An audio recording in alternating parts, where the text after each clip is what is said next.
Hello students, welcome to my channel Learning History Made Easy. In today's video, I will be explaining about the period of Mahajanapadas. Before getting into the video, if anyone is seeing the channel for the first time or if you have not subscribed to my channel, please do subscribe and share it with your friends, and also click the bell button to receive notifications whenever I upload new videos.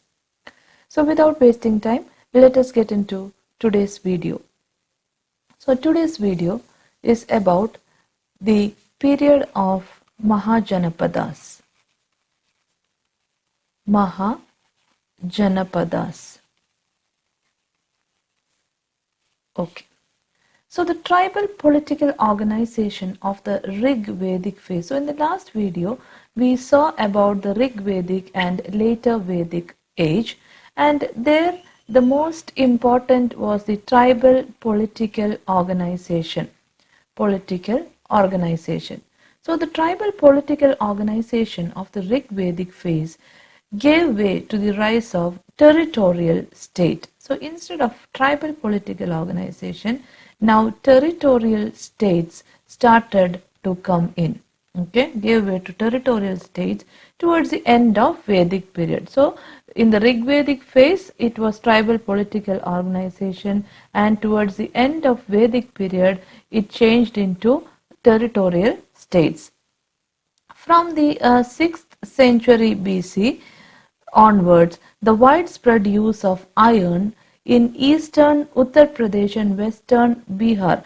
The use of iron was in western Bihar and eastern Uttar Pradesh.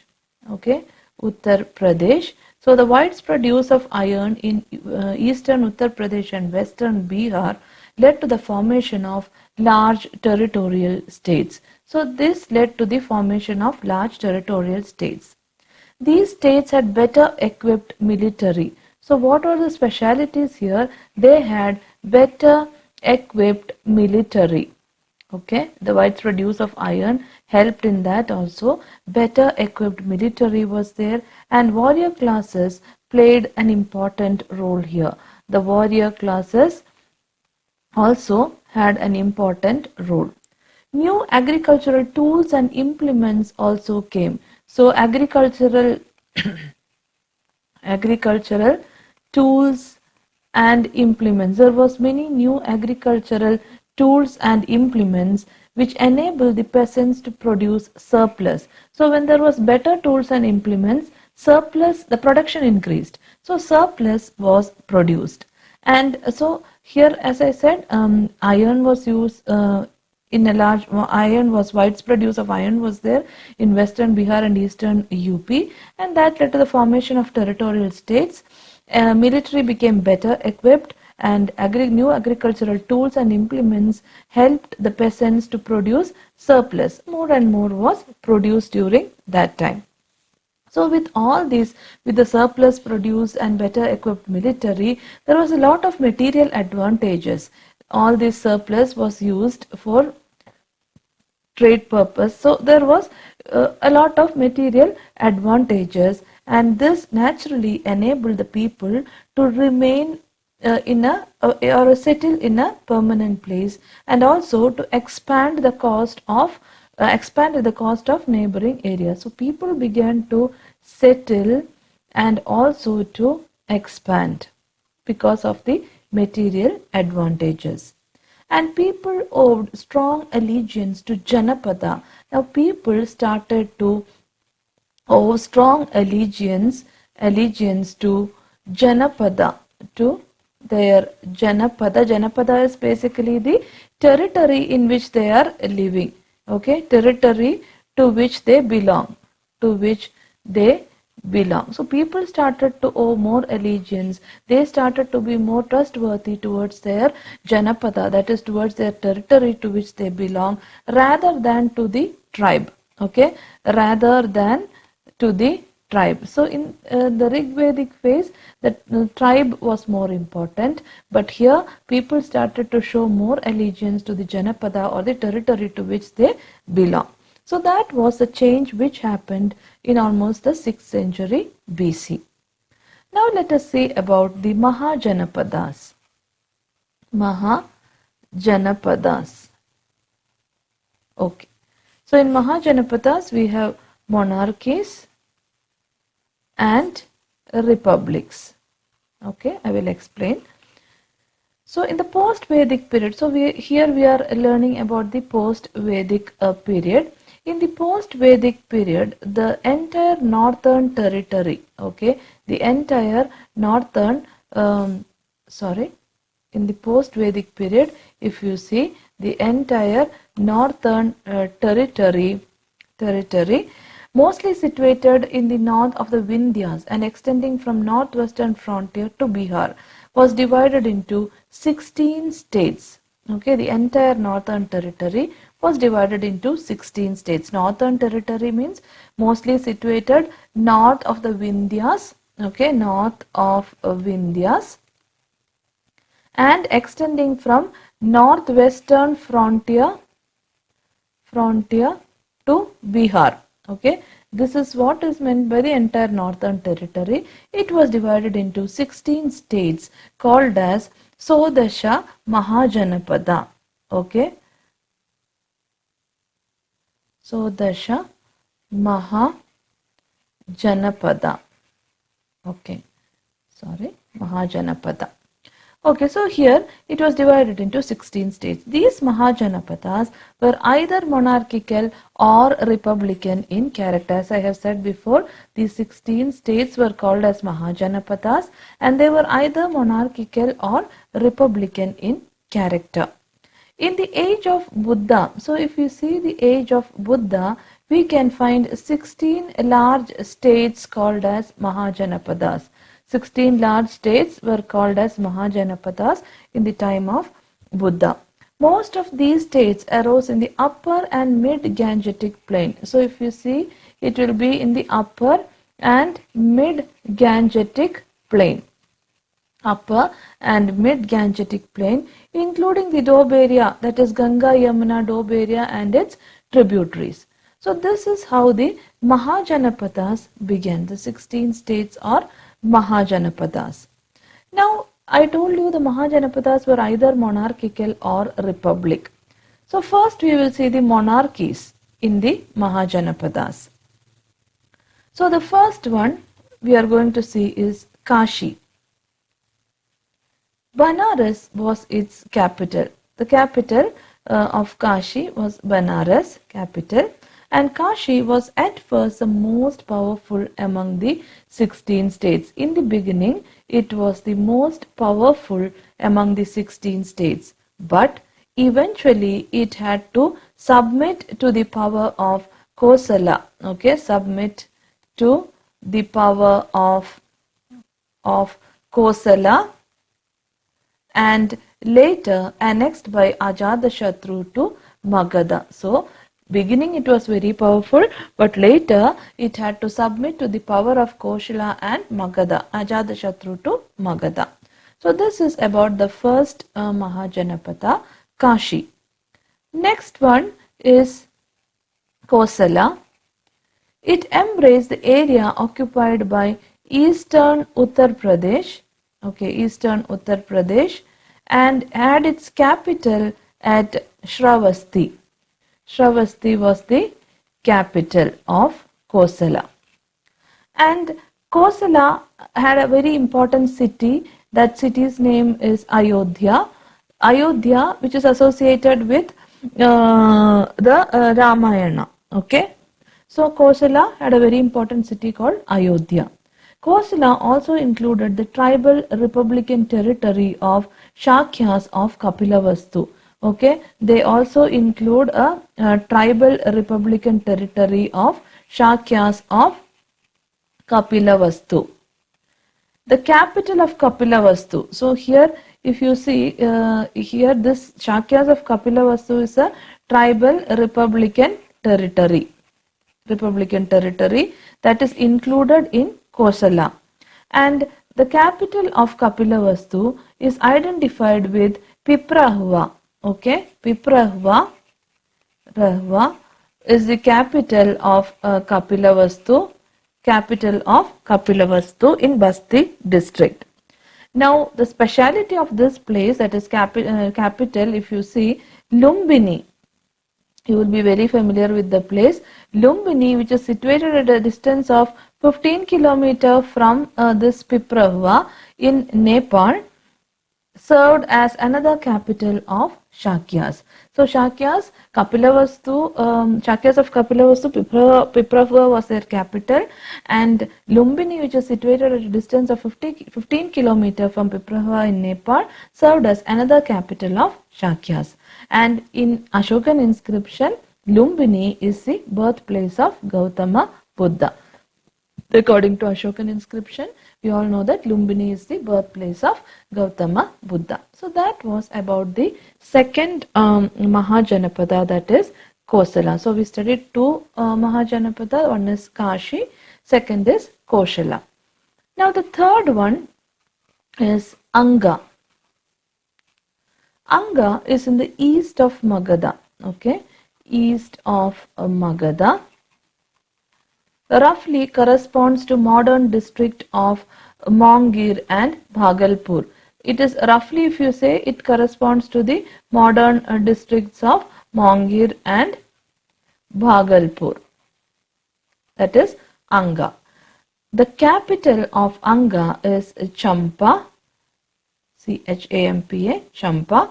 It is situated on the bank of the river of the same name, river Champa's bank only it is situated, and it was noted for its wealth and commerce. The capital was noted for its wealth and commerce. So Champa is the capital of Anga, and it is situated on the bank of the river with the same name, and it is noted for its wealth and commerce. It was annexed to Magadha in the time of Bimbisara. This place Anga was annexed to Magadha during the time of Bimbisara. So that is about Anga. Now the next Mahajanapada is Magadha. Magadha. Between Anga and Vatsa, okay, between Anga and Vatsa, there lay the kingdom of Magadha. So Magadha lies between Anga and Vatsa, corresponding to modern Patna and Gaya. So corresponding to modern Patna and Gaya. Magadha is corresponding to modern Patna and Gaya districts, bounded on the north and west by river Ganga and Son, on the south by Vindhyas and by the river Champa. So Magadha is situated between Anga and Vatsa, corresponding to modern day Patna and Gaya, and its earlier capital, the earlier capital of Magadha was Rajgir, and later capital was Patliputra. Okay, earlier capital Rajgir and later it was Patliputra. So this was the next Mahajanapada. So we learned about Kashi, Kosala, Anga, Magadha. So now let us just read through the points which we have studied till now, then we will move on. Period of Mahajanapadas. The tribal political organization of the Rig Vedic phase gave way to the rise of territorial state towards the end of the Vedic period. From the 6th century BC onwards, the widespread use of iron in eastern Uttar Pradesh and western Bihar led to the formation of large territorial states. These states had better equipped military, and warrior classes played the main role. New agricultural tools and implements enabled the peasants to produce a good amount of surplus. These material advantages naturally enabled the people to remain on their land and also to expand at the cost of the neighboring areas. People owed strong allegiance to the Janapada or the territory to which they belonged rather than to their Jana or tribe. The Mahajanapadas, monarchies and republics. In the post-Vedic period, the entire northern territory, mostly situated north of the Vindhyas and extending from the northwestern frontier to Bihar, was divided into 16 states called as Sodasha Mahajanapada. These Mahajanapadas were either monarchical or republican in character. In the age of the Buddha, we find 16 large states called Mahajanapadas. Most of these states arose in the upper and mid-Gangetic plain, including the Doab area covered by the Ganga, Yamuna and their tributaries. Monarchies. Kashi. Banaras was its capital. Kashi was at first the most powerful among the 16 states. Eventually, it had to submit to the power of Koshala and later annexed by Ajatashatru to Magadha. Koshala. It embraced the area occupied by eastern Uttar Pradesh and had its capital at Shravasti. Kosala had an important city called Ayodhya, which is associated with the story in the Ramayana. Koshala also included the tribal republican territory of Shakyas of Kapilavastu. The capital of Kapilavastu is identified with Piprahua in Basti district. Lumbini, which is situated at a distance of 15 km from Piprahua in Nepal, served as another capital of the Shakyas. In an Ashokan inscription, it is called the birthplace of Gautama Buddha. Anga. Anga in the east of Magadha roughly corresponds to the modern district of Mongir and Bhagalpur. Its capital Champa, situated on the bank of the river of the same name, was noted for its wealth and commerce.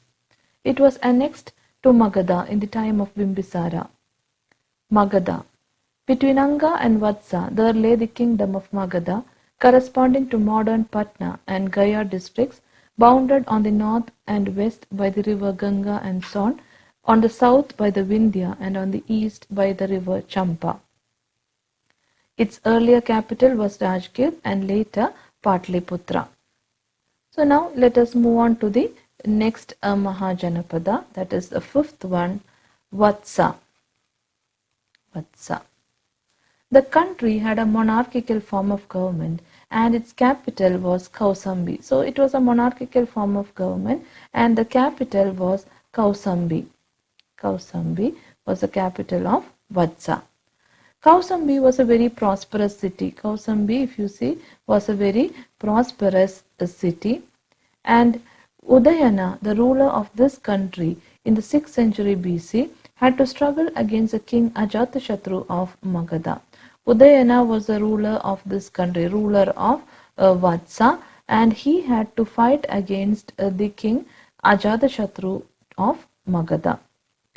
So the next Mahajanapada is Avanti. Okay, Avanti. The state of Avanti roughly corresponded to modern Malwa. Okay, Avanti is roughly corresponded to modern Malwa.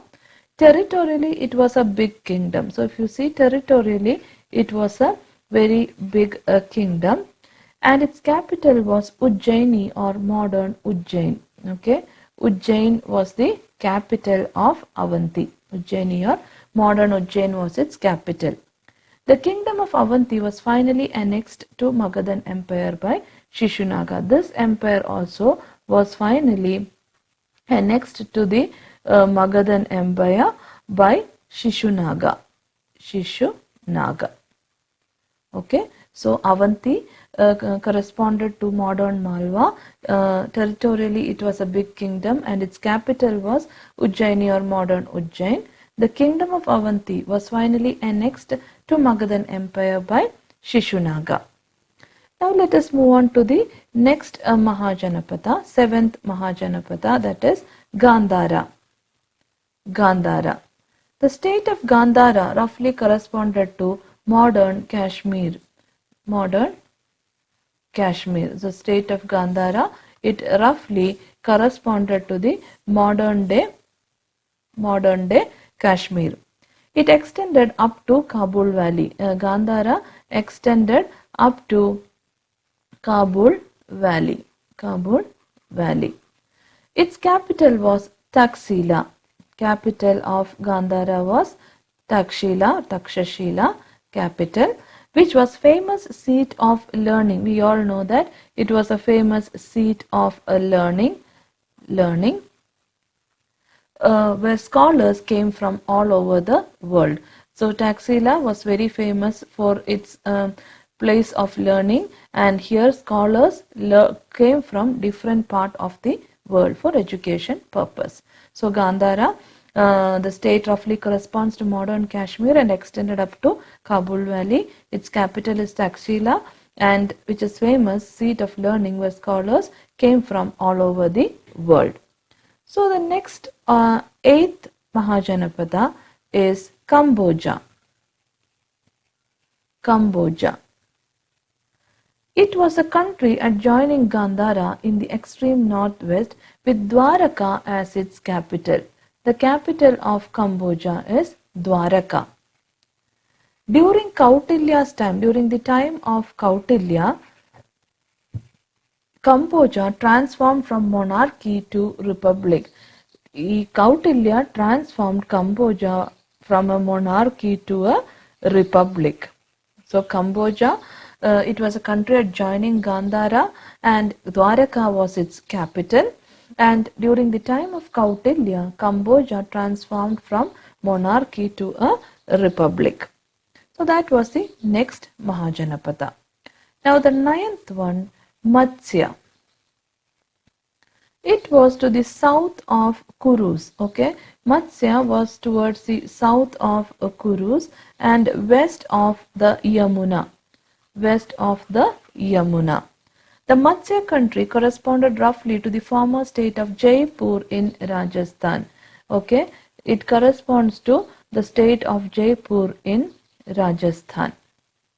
That is about Matsya. It was to the south of Kurus and west of Yamuna. The Matsya country corresponds roughly to the former state of Jaipur in Rajasthan. The 10th Mahajanapada is Kurus. The Kuru country roughly corresponds to modern Delhi and also the adjoining Doab region. Modern Delhi and the adjoining Doab region is the place corresponding to the Kurus. They set up their capital at Hastinapur. So if you see the capital of Kurus was Hastinapur, situated in the district of Meerut. So that was the 10th Mahajanapada. Now let us move on to the 11th one, that is Panchala. Panchala. The kingdom covered modern districts of Bareilly, Badaun and Farrukhabad. Okay, it corresponds to modern Bareilly, Badaun and Farrukhabad, but it lost its prominent position as in the Vedic period. The capital of Panchala is Kampila. That is the capital of Panchala. Now moving on to the 12th Mahajanapada, Surasena. The kingdom was to the south of Matsya. Okay, the Surasena was towards the south of Matsya. Now the 13th one, Chedi. The kingdom corresponded roughly to the eastern part of Bundelkhand and the adjoining areas. Eastern part of Bundelkhand and adjoining areas. Only this much information about these two Mahajanapadas. So we learned 13 Mahajanapadas which were monarchical. Okay. So once more we will see the 13 Mahajanapadas. We learned Mahajanapadas were in two types, that is, some were monarchical and some were republican in character. So first we studied Kashi, then we studied Koshala, then the third we studied about Anga, fourth we studied Magadha, then Vatsa, Avanti, Gandhara, Kamboja, Matsya, Kurus, Panchala, Surasena and Chedi. So these were the 13 Mahajanapadas which were monarchical in character. Next, we are moving on to see the Mahajanapadas which were republican in character. republics. Okay. So we are going to learn about the 14th one, Vaji. The Vaji territory lay to the north of Ganga, okay, and stretched as far as the Nepal hills. So it was to the north of Gangas and it stretched as far as Nepal hill, and this Vaji is said to have been a confederation of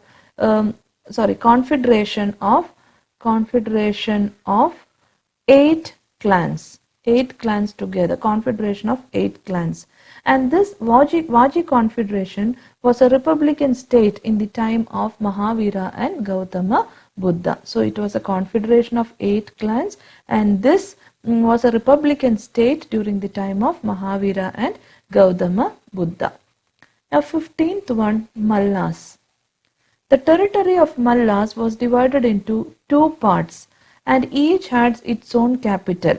Okay, so there was 2 parts and 2 capitals, and the 2 capitals were Kushinara and Pava. Okay, Kushinara and Pava were the 2 capitals. It was divided into 2 parts and it had 2 capitals. One was Kushinara and one was Pava. So that was the 15th Mahajanapada, which was republican in character. Now the 16th one, Asaka. This kingdom was situated near the Godavari, okay, near the Godavari, and it became commercially important. Asaka became commercially very important. Its capital was Potna, okay, was the capital. So that was about Asaka. The kingdom was situated near Godavari and it became commercially important in course of time, and its capital was Potna. So these were the 16 Mahajanapadas, and the last few were the ones which were republican in character. All the 16 Mahajanapadas did not play the same role in contemporary period. So all the 16 Mahajanapadas, we studied about 16 Mahajanapadas. Okay, they did not play the same role. So if you see in this Kashi, which was the most important at first, okay, at first if you see Kashi was most important, but it lost its position to Kosala and Magadha. Okay, so later Kosala and Magadha became important. So Kashi lost its position to Kosala and Magadha. Later, if you see about in the 6th century BC, in the 6th century BC, only 4 states survived. Okay, that is the 4 states which survived: Vatsa, Avanti, Kosala and Magadha. Okay, these 4 states survived. Later, only these 4 states survived. The political history of India, if you see from 6th century BC onwards, is the history of struggle between these states for supremacy.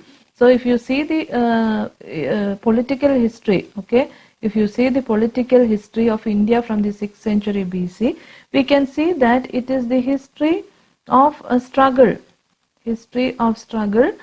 between these states for power or for supremacy.